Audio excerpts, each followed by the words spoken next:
It's accepting that it's okay that you're wounded. It's okay you have uncomfortable sensations. It's okay that it's there. All it's asking is for your love and attention and acceptance. It doesn't want you to push it away. It doesn't want you to marginalize it. It doesn't want you to make it wrong. It does not want you to suppress it. It wants you to go, it's okay, I love you in any case, however you're showing up. Because I know that you are here to show me how to grow exponentially and love myself, therefore love the planet and love human beings and see that we're all connected. Welcome to the Cosmic Love Antenna Podcast. This podcast is meant to encourage you to connect within so you can share your light with the world. And now, here's your host, Harrison Ma. Welcome, beautiful, magical, mystical beings, to another episode of the Cosmic Love Antenna, your weekly deep dive into your inner connections so you can express your loving light to the world, where we pull back the layers restricting health, alignment, and love. And today, as usual, I'm here to bring you a powerful guest who I can share with you, but most importantly, have this sort of cosmic dance with, so we can express our love together and give you some deep, insightful elements that you can take away and use in your world today. Before I get to the beautiful woman I have to share with you today, a few things. Firstly, please remember, if you get some value out of this chat today, what helps us build this show for both the guest and myself is if you can share this episode with a friend, a partner, a family member that you think can get some insight out of this. So just share it with them on social media, wherever you feel called. You can also leave your feedback, your insights, your love in some reviews, both on Spotify and Apple, if you get a few gems out of this conversation today. But with all that, I want to now introduce the person that is on the show to me. Miss Dawn Cady is a powerful being in her own right. She's a healer. She's a spiritual teacher, a holistic health coach. You're probably noticing some similarities here, but she's a powerful heart. We're going to talk about today, just so you know what you're getting yourself into. We're going to get into higher self connection and communication. We're going to talk about the collective consciousness, how to reprogram the mind and heal the body, and how ideas and abilities like intuitive channeling and connecting to your higher self really plays a role in all of this. With all of that, Dawn, thank you for joining me here today, and welcome to the Cosmic Love Antenna. Thank you so much, Harrison. It's an absolute pleasure to be here. Thank you for having me. You're so welcome, my friend. We had a chat about this. We've found each other on the Podmatch platform, and I was telling you when we got started, when we had our pre-call, that it's one thing to read words about someone and what they do and all these beautiful things. It's a whole other thing to tune into their energy. And I think the moment that I got to start chatting with you, that energy clicked. So I'm excited for what comes out of this dialogue today. Dawn, where I like to start these conversations is spending a little bit of time in the past. Not much, just a little bit, because what is most important is the here and now. But I think context and a bit of understanding for listeners really helps. So I'd love to know, Dawn, if you could give us maybe just, a quick synopsis or the biggest pain teacher in your life that led you to the beautiful work and the woman that you are here today. What comes up when I ask that question? Thank you so much for asking that question. It is really important that we do look at the past, but not dwell there. And the biggest teacher for me on my journey was realizing how powerful my body was. And I had to have multiple lessons. The thing to my mind was when I was 5.5 months pregnant and I slipped and I was deemed disabled, and they advised me, did the mainstream medical system, that I would be fine once I had my little boy. But unfortunately what happened is I started to decline and my health got worse because I'd brought in this little human being that I had so much self-hatred and self-loathing for myself. And then having to look after this beautiful human being that I'd birthed was just too much. I couldn't cope. And because of the internal trauma of my own childhood and years of being in pain with various diseases, and then this new human coming in who just needed all my attention, and I couldn't give any attention because I was in so much pain and suffering, had me so out of alignment that I saw that I'd actually been living like that for a very long time. And my son was almost woke you up.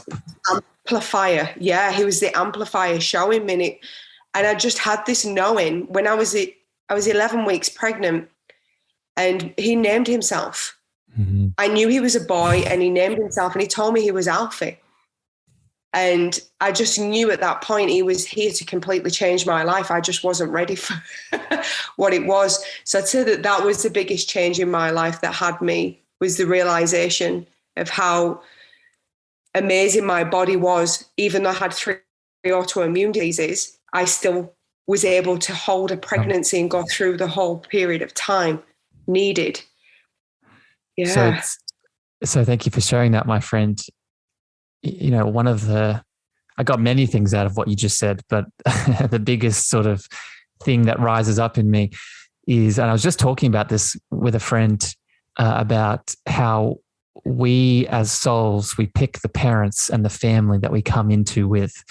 And it's not just, we don't pick, so as that soul, the son in your situation, we don't just pick it for ourselves. We pick it for what it's going to do for the parent, for what it's going to help them shift, right? And I have an episode coming up talking about this, about soul wounds. And so stay tuned for that if you're connecting to this idea. But, you know, Dawn is a beautiful example of, you know, this soul wound, this soul contract, this soul family dynamic, that there is something bigger at play.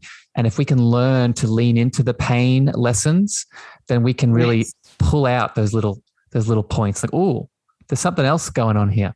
Does that resonate, my friend?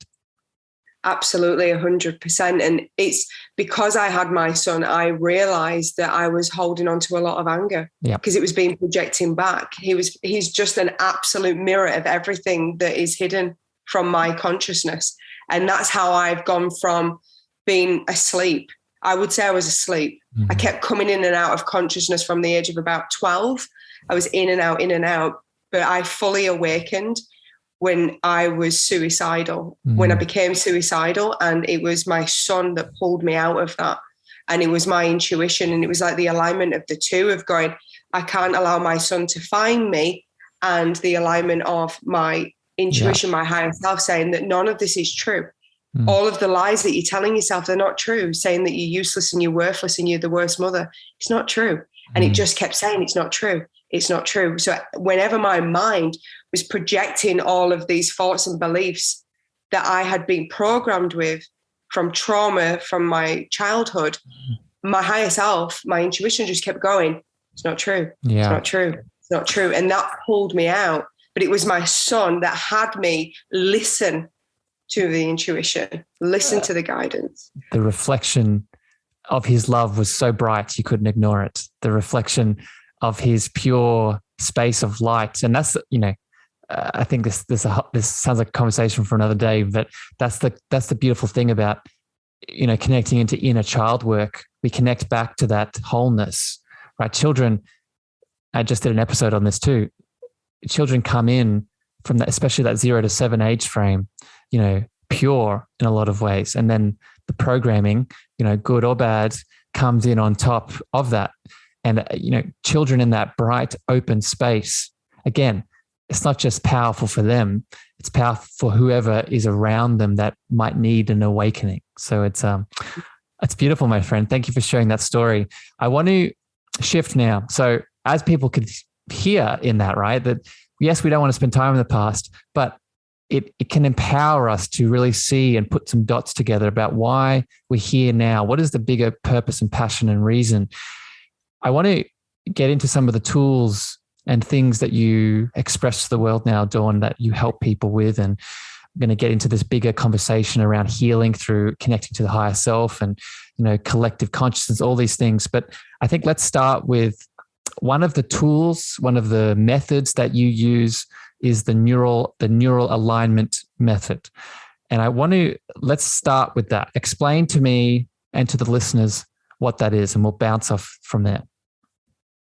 Wonderful. So that a method came to me through my own experience of healing myself. And it was probably over 100 tools and techniques that I taught myself And it was this amalgamation of understanding each of these tools and techniques and what we need at a certain time, because just like a computer game, we go through a level and you go to the next level, and the tools that you used might not work on the next level. So you've got to keep up leveling and understanding. But the simplicity of the truth is that when we tune into the body, that's the main tool, is just learning how to communicate, how to be with the body and allow it to communicate.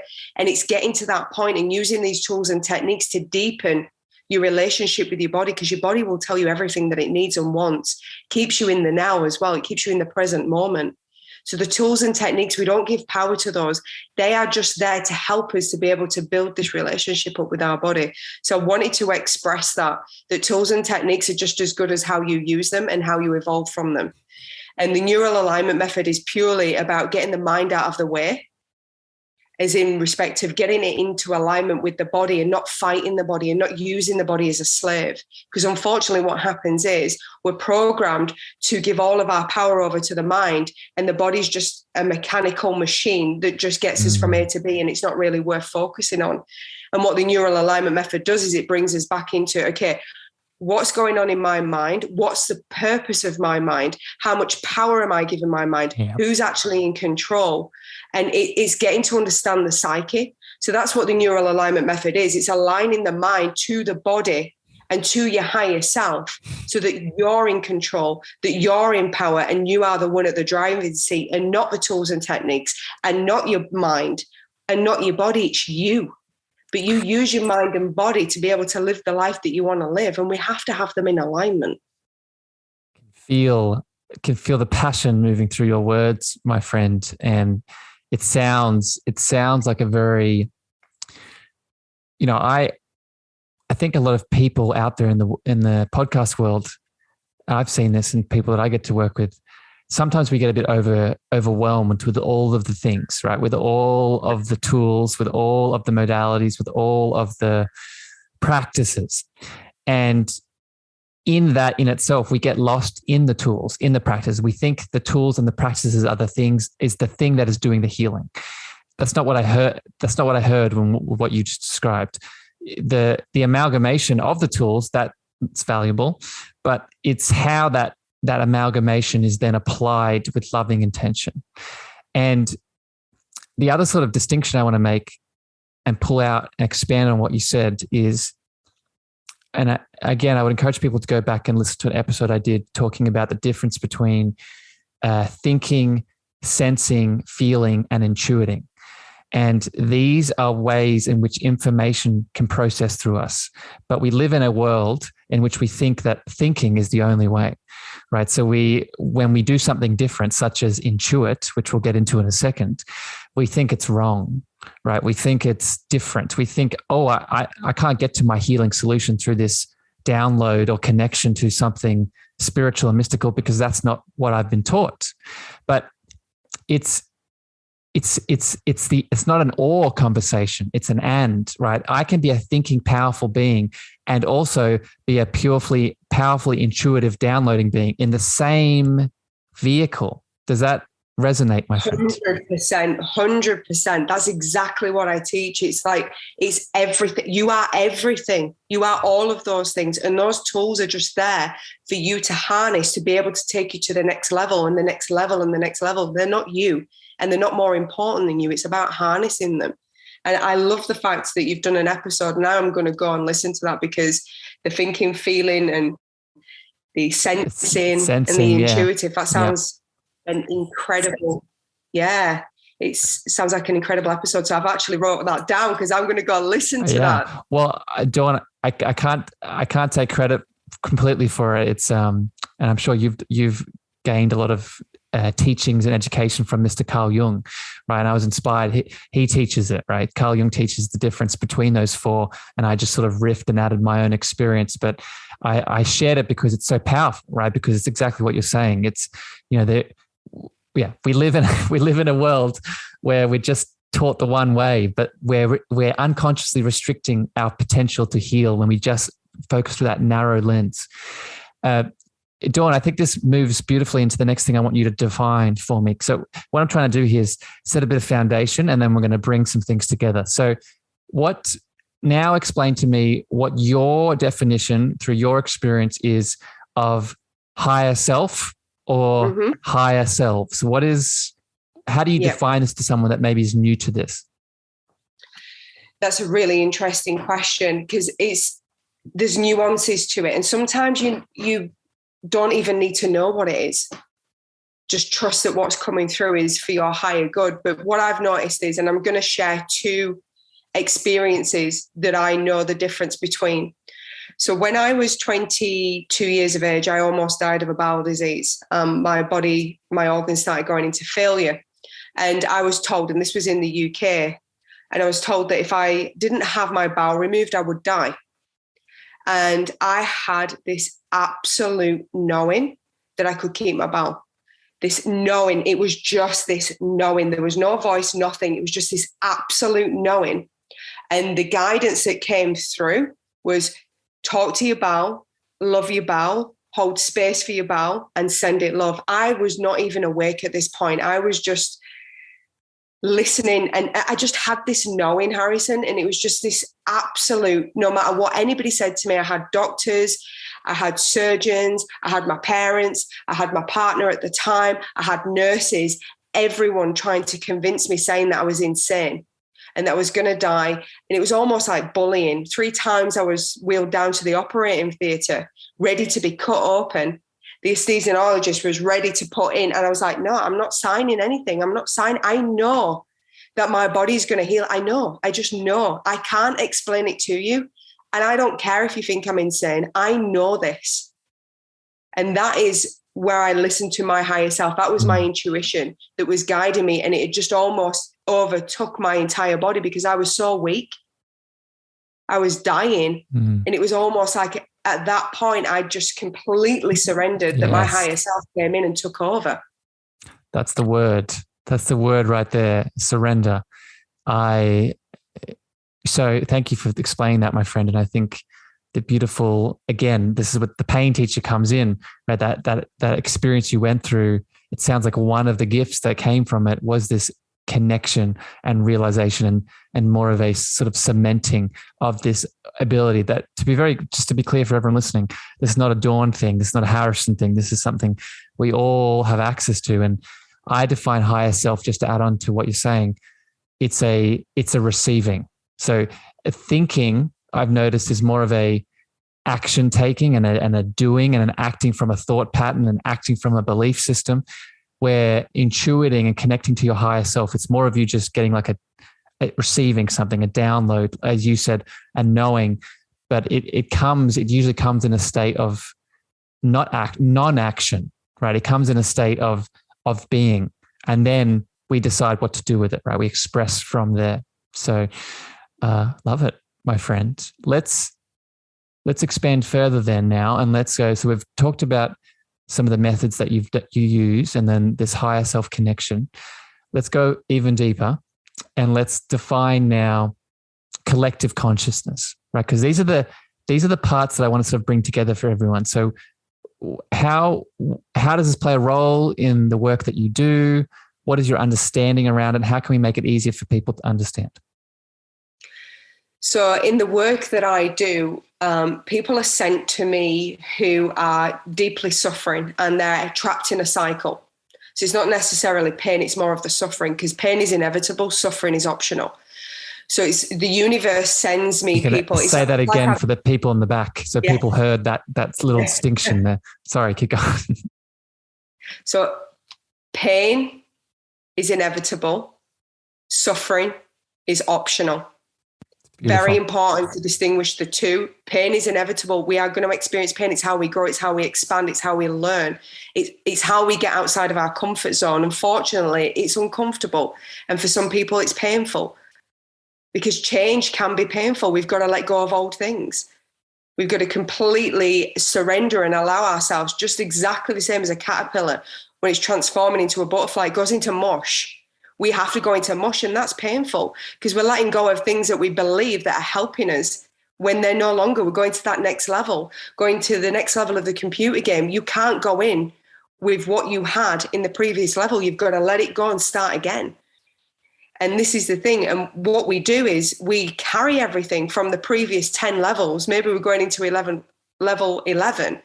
And unfortunately, what's happening is people are carrying all of this weight. You can't get through the levels as easy. You're not bouncing around. You're not agile. You're heavy and you're dense and you're dragging yourself around because you're carrying baggage that no longer serves you.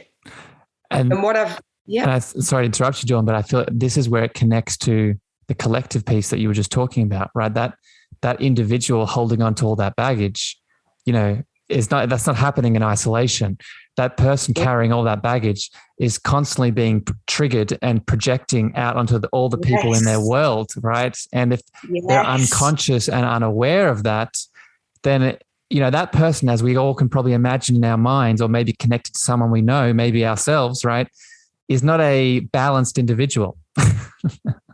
No, they're a ball of reaction.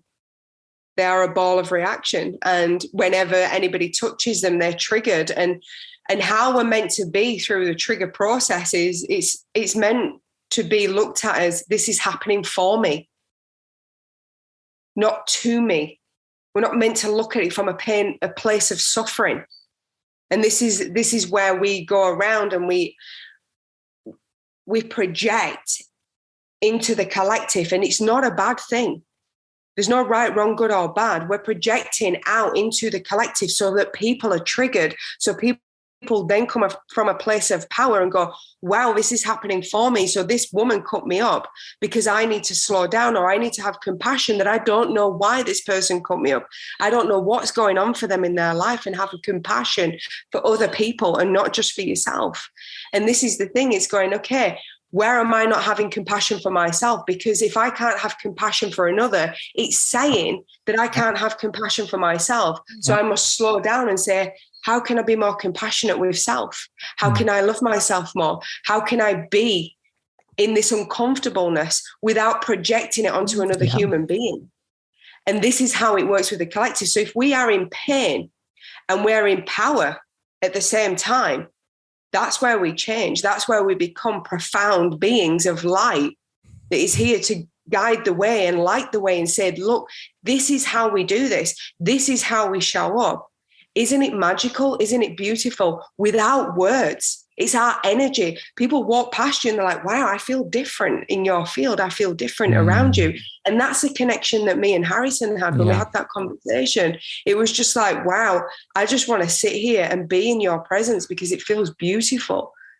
And that's what we're meant to do. It feels familiar, right? Yeah. I think so happy you took it to this level, my friend. And I think let's go there now, because I think this flows on beautifully. So what I'm trying to paint the picture of here for everyone listening is, bringing in these components, right, of the neural alignment method, the intention, the loving intention, the connection to higher selves, and now the collective connection.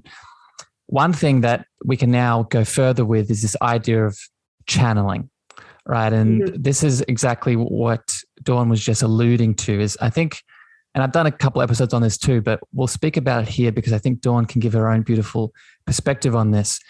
Whenever we hear the word channeling, and I know I did for a long time have this perception, we perceive in our mind that someone is channeling if they're being taken over by a spirit and then they're using their voice and they're projecting some light language, and maybe that's a part of it.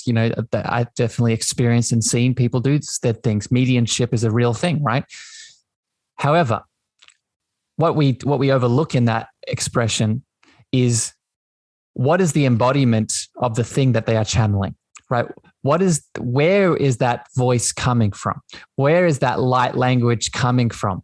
What is the space and place, the frequency in which those expressions are moving from? And that is and I want to get your perspective on this, my friend.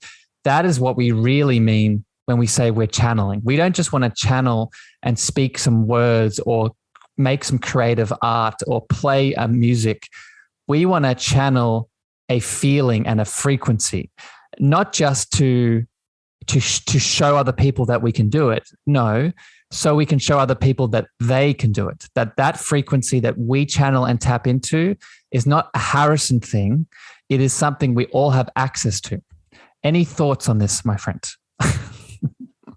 It's exactly, I teach this with my clients. What I do is I channel what they need to hear from their chaos. And in that, it brings them into alignment because they're no longer in the chaos, that they can start channeling for themselves once they have come away from a session with me. It's almost like they come with the chaos. And when you're in chaos, you can't channel. It's not possible. The vibrational frequency is so, it's almost like it's distorted. It's not a beautiful wave. It's just this flashing, and it's heavy and it's dense and it's uncomfortable, and nothing can penetrate through that noise if you're in chaos, because you're just wrapping yourself up in more pain and suffering. So when someone comes to me, they just completely let go of everything. I hold the container of let go of everything. Everything that is having a disturbance inside of your field, let it go. Allow it to come out. It's not going to make any sense. It doesn't matter. It's not about making sense of it. It's just energy that's trapped in your body, and we've got to let it have the movement and the motion so it can be released. And then once the body feels heard and the mind feels understood, this is the process that people go through, then what happens is I get shown words to highlight. So I'm channeling and writing and channeling while they're speaking. And then their higher self comes through to me and it says, these words here are the words that are going to bring them into alignment. There needs to be a teaching, and this is the teaching. It's not my teaching. It's their higher self that's giving me the teaching for the person. Dawn, can you share an example if it's okay with, don't say anyone's names, keep everyone confidential, but give us an example of maybe what was some, because I want to make this very practical too for people listening in terms of their healing, right? We're not just talking about all these things because they're nice topics to talk about.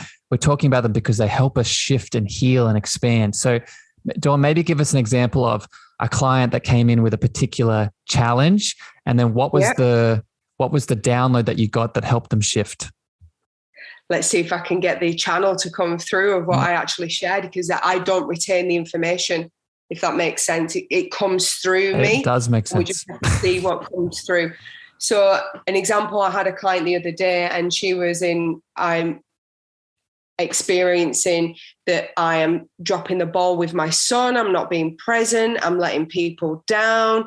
I feel like I have no energy. I feel like I'm collapsing. And it was just for 20 minutes, complete letting go of all of this, beating herself up. The theme through it was I'm not good enough and everybody's seeing me making a mess. And I don't want people to see the truth that I am in a mess right now. And what came through was it was about control and guilt, and that she was holding control and guilt in her body. And the control was about not surrendering to that her body needed to collapse, that she'd actually been saying to her body unknowingly how to recharge. How do I recharge? How do I recharge? And what came through is the channeling was, you've been asking for this. You asked for these lessons. You asked to collapse. You asked how you could let people down because you was asking how you can recharge, and we're showing you exactly where you're in control and where you're not in control, and where you need to let control go and where you need to bring control within yourself. So the channeling that came through was you asked for all of these lessons. So each lesson, she had 7 scenarios that came through. So she had 7 different scenarios that came through where she'd let herself down, a son down, a friend down, a colleague down, a client down. And each one of them, the channeling came through. And she only told me a snippet, and it said, this unfolded this way because the lesson for you was this. Sit and hold. And when the channeling comes through me, it goes through my client. And what happens is it's almost like that they're getting the lesson for themselves. So it's almost like there's something that's blocking. It's incredible. They were blocking, their mind was blocking the the channeling for themselves to come through. So in this process in the beginning, it was clearing the mind, and then the channel came through me, and then I was able to talk to the mind, get through the vortex, the vault of the mind. So then it was allowed to go through the body, and then the realization come, oh, wow. And those 7 scenarios were just, the session was going through all of those lessons. And the theme is I am looking to gain control external to me and not internally with my mind. I'm not in control over my mind. I'm allowing my mind to play in the field of guilt. Mm-hmm.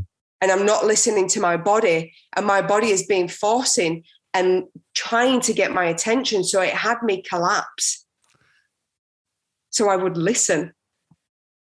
So much in there, my friend. Thank you for channeling that and expressing that, channeling, expressing, and breaking it down. I hope people were able to connect into that, and a lot of similar trends and themes that I think many of us can relate to, with the body speaking, but the mind, well, what we perceive as the mind, but in my perception, it's actually, I think the image that I want people to feel into around the mind perspective is a garden, right? And if a garden is full of weeds and full of pests and thorns and things that restrict life, right, then if I'm trying to, bring in some beautiful guidance or plant some beautiful flowers and so add some new things, it's going to be very hard to get into that. But if I can start,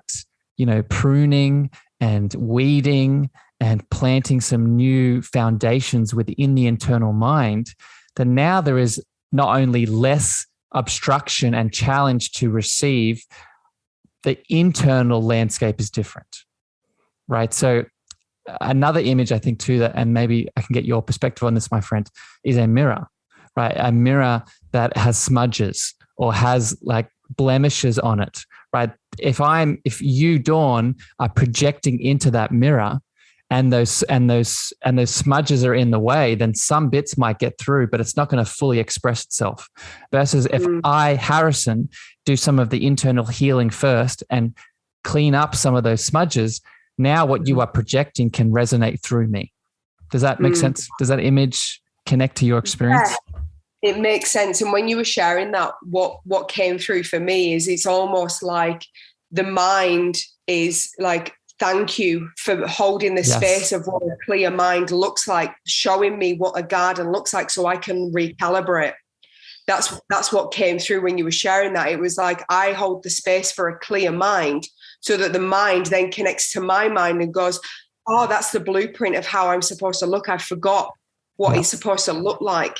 And it's almost like then the mind goes, okay, can I just share with you all of the distortions that are happening so that I can release these, and so the body can purge and release them through the body, because the body is holding on to what the mind doesn't know what to do with. Because the mind eventually goes, I don't know what to do with this body. Can you store this? Because it's not being looked at. It's being ignored. And I need to get on with this, this, and this. I don't have time to be spinning this around. So the body holds a trauma. And it's almost like the process is the mind. It's not me doing it. It's me holding the space for the truth of how powerful we are, because of my own distortions that I've gone through, because of my own experiences. It's almost like the body and the nervous system goes, I understand, and I can feel that this nervous system and this body in front of me has been through what I'm going through right now, and has the light codes, has the energetic codes, has what I need to recalibrate. So it's almost like a map. I'm getting up my phone here. I want to share some resources based off everything you're saying, my friend.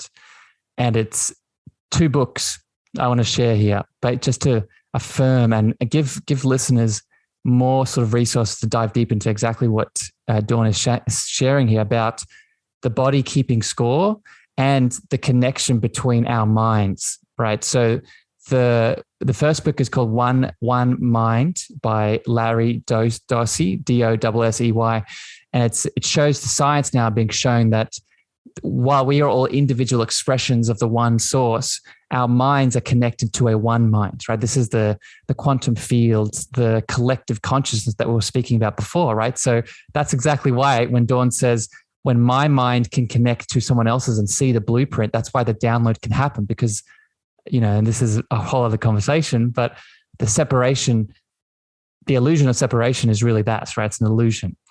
The other resource I'd give people to dive deeper down this rabbit hole is the book, The Body Keeps Score by Mr. Bessel van der Kolk. And I'm sure you've read it, my friend. And it shows now, again, scientifically validated experiments and procedures that have been done showing how the body, through a trauma response, will hold on to the resonance, the emotion, not to punish you, not to keep score in a negative way, but so when you have the opportunity, when you have the safety, when you have the love in the next available situation, things can be healed, right? Things can be released.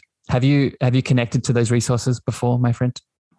Yes, I have. I actually haven't read them though, but I was guided to buy them a few years ago and I never read them. So I'm guessing that was a message to me to read them. There you go.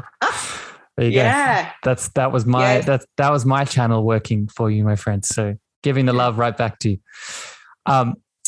Dawn, let's shift here a little bit now. So thank you for sharing all of that. And I hope this is really giving people some abstract, esoteric understandings, but some also practical tips to start moving through. And I want to go into another thing a therapy that you support people with that I think can give even more context and structure here for all the things that we're talking about. And it is acceptance commitment therapy. And this is something that you do with your clients. So I would love for you to define what it is and we can go from there. Yeah, this is probably up there to be one of my favorites. And the reason why is, like I said in the beginning, it's about the body. Being present in your body is how you will heal. And what acceptance commitment therapy does is it has you go into your body and feeling into what's happening in there. And it's almost scoping it out and going, this is interesting. What sensation am I feeling? So it's asking the body a question. For example, a client the other day, she was like, I'm so confused. And I'm like, okay, I don't feel that we need to actually have a conversation about this confusion. I'm feeling and I'm getting told that it's actually confusion within inside of your body. So what I want for you to do is I want for you to close your eyes and I want for you to ask your body. And if your mind gets involved in this, and this is a really good tip, Harrison, when you go into the body and the mind is spinning and it's talking, there's two things that you can do. One is to go, interesting, thank you for sharing that with me, mind. But right now, this is communication with the body, but I hear you and I will revisit soon. Thank you for coming. The second thing that you can do with the mind is you can say, mind, do I have permission to speak to the body? And the mind's like, yeah, of course you do. It'll give you a pass. I love that. So when we do that, what we're saying is I'm in control, but I'm asking for your permission because I have been asleep for a long time and you've been running the show. And I respect you for that. But I also need you to step aside right now and let me communicate with the body. Let me jump in there, Dawn, because I think that is such a profound point and a lot of time where people get stuck, right? They get stuck in that protection mechanism that the ego mind is triggered into leaning into, right? This is, and I love what you're saying because it's now what we're starting to do is to love and accept the mind for what it is, but then choosing to move beyond it and to step into our healing anyway, right? I see this as such a challenging mindset, especially within the spiritual community, that we as spiritual beings, sometimes we say we have to kill, we have to transcend, we have to push the ego into the corner. But what that does now is that's adding fire to fire. It's adding resistance to resistance. The ego, the mind, as we've been saying in this conversation, right, is a part of us. And like any part of us deserves to be loved for what its function, what its role, and how it is there to support us. If that support is in itself restricting healing, i.e. the safety mechanism, then we don't want to kill it. We want to see it for its functionality and then transcend it. And it sounds like this is what this therapy and this method is doing. Yes, and that's the power of this. When you, and this is what I realized through my own journey, is when I'd hear things about the imposter syndrome, I'd actually have a reaction in my body. My body would reject that. And I started to explore that with my mind and body. And I was like, why does it have to be wrong? Why is it an imposter? It's not an imposter. We have programmed it unknowingly. And other people have programmed our mind unknowingly with things that are not serving us anymore, but they served us at a point. At some point, we created these programs and allowed them to function because they assisted us and they helped us. And it's just like turning around and saying to a child that's screaming and crying and putting your hand over and going, shh, shh, I don't want to hear you. Be quiet now. Be quiet. I know what to do. I know what to do. Just shut up. Yeah, shut up. I'm going to gag you because you know what? I don't need to hear your noise. Your mind is screaming at you saying, I need you to come in and I need you to clean house, because what I've got here is I've got so much conflicting information that you're telling me that I should love myself. Well, I can't love myself because you've told me for so many years that we're not good enough. Yeah. I don't understand what you want from life. And your mind brings up these thoughts, not because it wants to hurt you, not because you have an imposter. It's saying, which is true? Can you tell me which is true? Because you're doing these beautiful affirmations and saying, look in the mirror, look at yourself and tell me that you love me. And 10 minutes later, you're going into, I'm useless, I'm worthless. And whatever that is for you, whatever that story is that you're telling yourself. And the mind is going, all I'm showing you is you're asking me to stand in front of a mirror and say and believe that this is true. And I'm just showing you what's a contradiction to it. Can you please sit down and just sit with the contradiction? Sort this out. And sort it out and let it go and tell me that it's not true, because you are feeding into it because you're giving it time, energy and attention, which means a part of you is believing that it's true, which means that there's a wounded child, there's some scarring. There's a scar within inside of you that is asking for love and attention and acceptance. It doesn't want your judgment. It wants your love and acceptance and attention. And that's what I teach people. And with the acceptance commitment therapy, it's accepting that it's okay that you're wounded. It's okay you have uncomfortable sensations. It's okay that it's there. All it's asking is for your love and attention and acceptance. It doesn't want you to push it away. It doesn't want you to marginalize it. It doesn't want you to make it wrong. It does not want you to suppress it. It wants you to go, it's okay, I love you in any case, however you're showing up. Because I know that you are here to show me how to grow exponentially and love myself, therefore love the planet and love human beings and see that we're all connected. Beautiful. My friend, if I didn't need to record the rest of this episode, I would drop the mic right there. But the only thing I'll add to this is, bringing this back to a spiritual foundation, because it's kind of what I do. And the name of this podcast is the Cosmic Love Antenna. And that cosmic love that lies within us, that is the foundation of us, is a very particular kind of love. Right? It's not the conditional kind of loving. It's not the sex and violence kind of loving. It is the unconditional kind. So going back to exactly what Dawn is saying, with these aspects, with these thought patterns, with these beliefs, how we heal, how we integrate is from that space of unconditional love, right? Seeing the thing in all of its glory or non-glory or ickiness or resistance or shame or guilt, and deciding through our beautiful creative power to love it anyway, not to ignore it, not to suppress it, not to add judgment, as you beautifully said, but to, I would say, not only accept within this paradigm of this tool that you have, but forgive, right? It's the self-forgiveness as well, right? Acceptance and self-forgiveness, I think, ties in beautifully together, right? I think a big part of forgiveness is acceptance. A big part of acceptance is forgiveness, especially if that thought pattern, that trauma, that belief comes with a lot, right? A lot of ideas that, experiences that come into my head is around,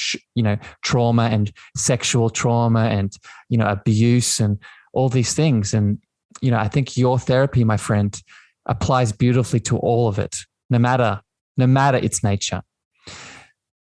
Dawn, loving this chat as expected. I want to take this further here now. And I got a couple more points I want to hit with you before we have to finish up. How does all of this come together, right? So I want to maybe throw you an example. So let's say I'm a client, or I'm someone that's moving through, let's use some examples. So a lot of my listeners, for example, are moving through childhood trauma, right? A lot of my listeners may be moving through or have moved through chronic disease, chronic illness, chronic challenges through their physical and mental bodies.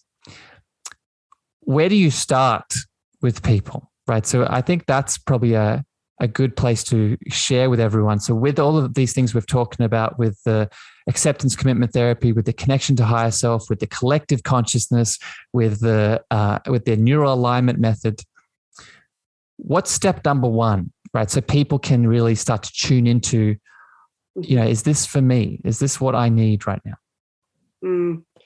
Step one is to have you take responsibility for your life, and that you are worthy of creating a life that you want to create. And it's about taking responsibility, not that it's your fault that what's happened to you, but it's taking people through the step from no responsibility to radical responsibility of going, this is completely my responsibility.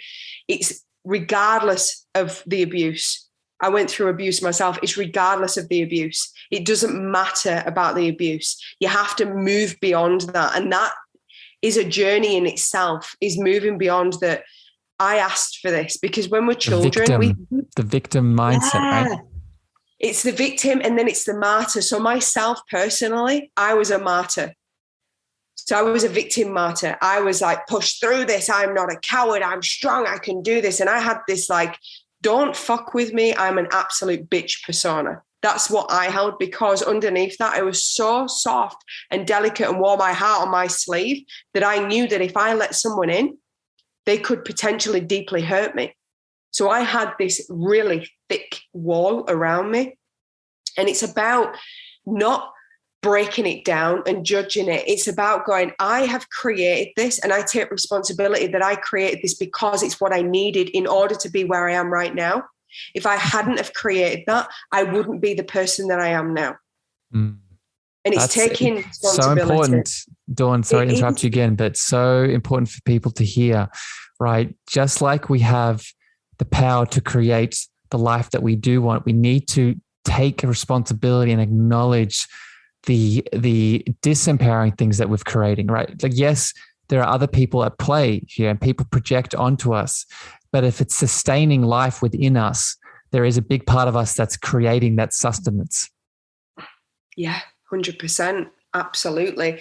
And then once we get to the point, and it's not about linear. So I'm going to take you through the steps, but it's not about a linear process, because you go back and forth. It's layers and layers, and you're going back and forth through this. And it's taking the responsibility to the point that you can go to the next step, which is acceptance. And you've got to accept, okay, this is a shit situation. It is what it is. And that's the process that you take someone through, is it is what it is. And it's getting to that point of, it is what it is. It's the past. I can't change the past, but what I can do is change the present moment, therefore changes the future, which means I'm not going to suffer anxiety. Because if I'm in the present moment, I'm not future projecting. Future projecting is anxiety. I'm going back into the past and going, oh, I wish I could have changed it. Things were better back then. Whatever that is that you're playing in the past is depression. And being in the present moment, you have to take responsibility and you have to accept. It's not about 100%. We're human. It's 80%. It's 60%. It's whatever it is for you in that moment is perfect. And trusting that when you're ready to get to that deeper layer, you will be there. It will unfold. It will be perfect. But you have to first take responsibility so that then you can unfold the process of acceptance. And then what happens is you start to create hope that, you know what, I can actually do this. Momentum. And then we start to stack evidence. On the contrary of, we've stacked evidence on the side of, I am worthless, I am useless, I'm not good enough, whatever that is for you. We start to change the narrative of, hey, I actually am powerful. Since I've taken responsibility, it seems that I don't project as much. I don't get as angry. I don't have as many people hurting me. I don't have people projecting their hurt onto me. And I'm accepting my situation, which means I'm not creating resistance. I have less pain. I'm not in depression as much. I'm not in anxiety. And you start to stack the evidence. And then what happens is the mind goes, ooh, okay, these beliefs are not serving you. So rather than you having to work on it, which is a personal development and new age trap, by the way, I've got to work on myself. I've got to work on myself. And then we become addicted on working on ourselves, because that's saying to the universe, I'm not perfect and I'm not accepting myself. I'm not taking responsibility for myself. So therefore, I've got to work on myself. I've got to work on myself to get to those points. It's not. It's about surrendering. And it's about saying, you know what? I just completely surrender that my mind and body know exactly what they're doing, and they will show me what I need to do next. My higher self will come in and guide me, and the process will unfold. And the beliefs that are not serving me, I don't need to hunt for them. I don't need to look for them. They will come up. And I will say, Dawn, if that truth, like you said, that innate communication coming through isn't coming through for yourself yet, ask yourself the question, what layers do I need to remove, right? It's less of I'm happy you said the working on. In my experience, it's more of a taking away, right? It's more of a pulling the things back that are restricting, like we've been talking about this whole chat, the light and the healing and the communication and the dialogue from expressing itself, right? It's sort of, I had this analogy explained to me today. It's in another episode I was recording. It's kind of like, think of you have a balloon or a ball that you're pushing down into the water, right? And you doing all the work, you're pushing it down. You're thinking that the pushing down into the water is what's going to cause the healing to occur. But what we don't realize is when we take our hand away and we start removing all of the layers that are restricting expansion, what happens to that ball in the water, right? It explodes up and out. And usually it's that up and out where the answer that we're seeking resides, right? Dawn, thank you for highlighting that sort of jumping in spot. Another episode, maybe you're interested in it as well, for people to listen to. I did another recording on the 7 A's of Healing by Mr. Gabor Mate. And maybe it's a book that you've read as well, called When the Body Says No. And he talks about these powerful 7 A's, and I riffed on them. But the first 2 A's, first 3, I think are the most significant, especially to what Dawn is speaking about. He talks about the first 3 A's being acceptance, and then awareness, and then anger. And it applies beautifully to what Dawn is highlighting here, right? We can't change what we don't accept. We can't shift what we don't bring awareness to. And anger, which is probably a whole other conversation, but anger is a very misunderstood emotion that if we can learn to balance, it starts allowing us to energize and express the things that actually need to be expressed. Does that play into what you're saying, my friend? Does that resonate? Yeah. Well, it all comes through in those stages that I take people through. These all come out because what happens is when you take responsibility and the acceptance, the awareness just naturally comes. Yeah. There's no forcing of anything. It's just going, okay, if I take responsibility and acceptance, then the rest will just play out. And it goes into that knowing. And that's where you want to be, is knowing that I am powerful, as we all are. Knowing I am the foundation of love, as we all are.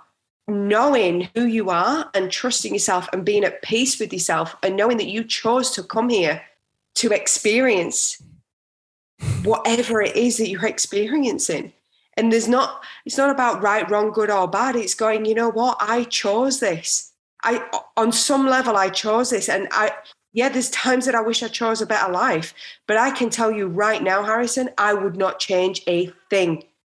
And I have gone through a treacherous life of pain and suffering, but let me tell you, I would not be as good a practitioner as I am. I would not be able to hold the space. I would not be able to have the depth of love and joy and peace and acceptance of self and of others and of this beautiful, magical world if I had not experienced the depth of suffering. Mm-hmm. I love it, my friend. And this is a powerful space to wrap up here. I have one more question, Dawn, for you before I let you go. And I just want to say, I expected a beautiful dance to occur, and you've met all of my expectations and more. So thank you, my friend, for sharing your love for me today.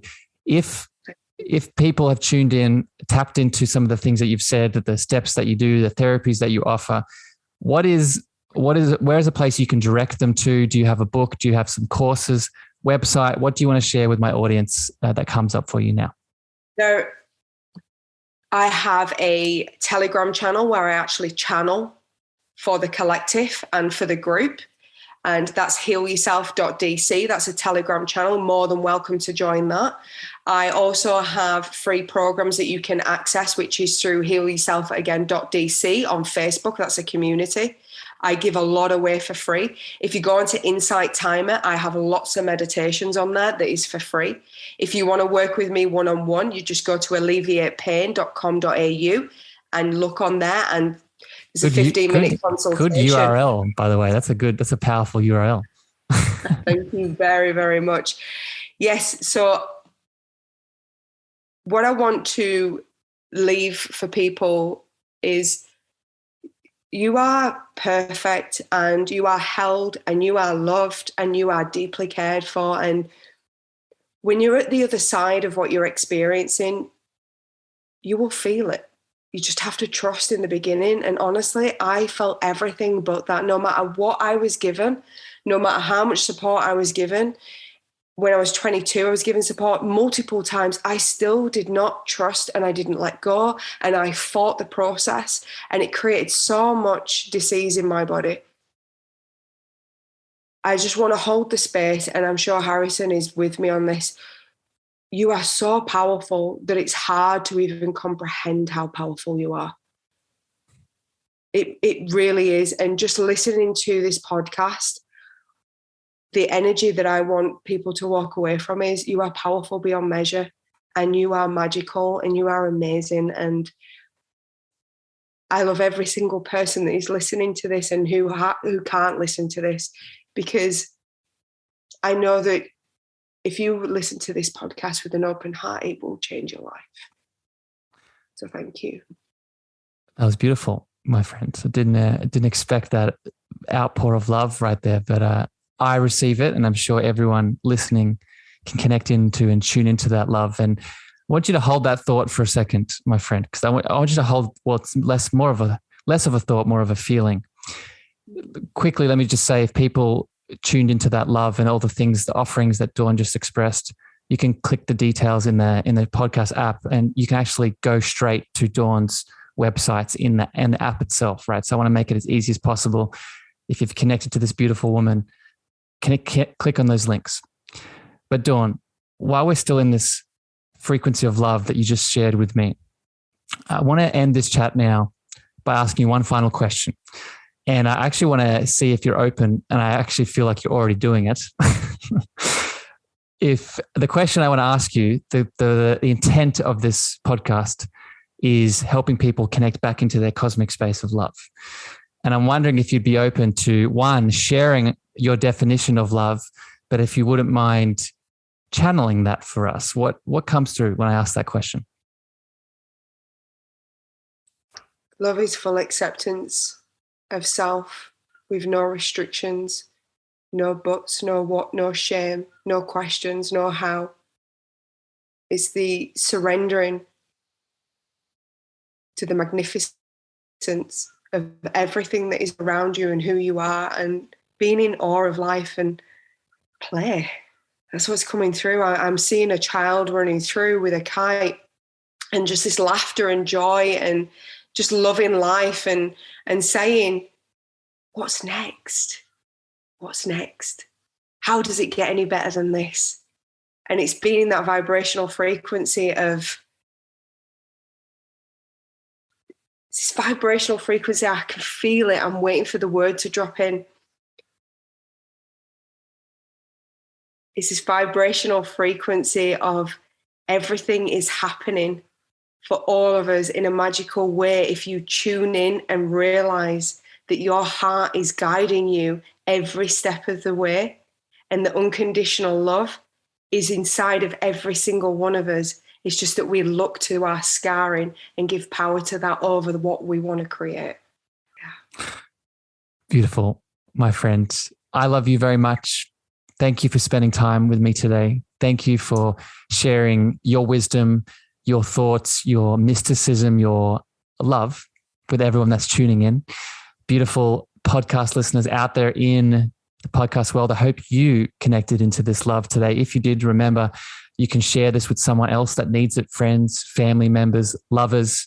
You can leave your feedback, your reviews, maybe some gems you picked up from the beautiful Dawn here in your reviews. But with all of that, we'll leave you with this love. Have a wonderful evening, morning, afternoon, wherever you are in the world. And we'll catch you next time here on the Cosmic Love Antenna. Bye, everyone. Thank you for listening to the Cosmic Love Antenna podcast. We hope you enjoyed. Be sure to follow Harrison on Instagram, Twitter, and Clubhouse at Harrison Ma. That's Harrison, Meagher.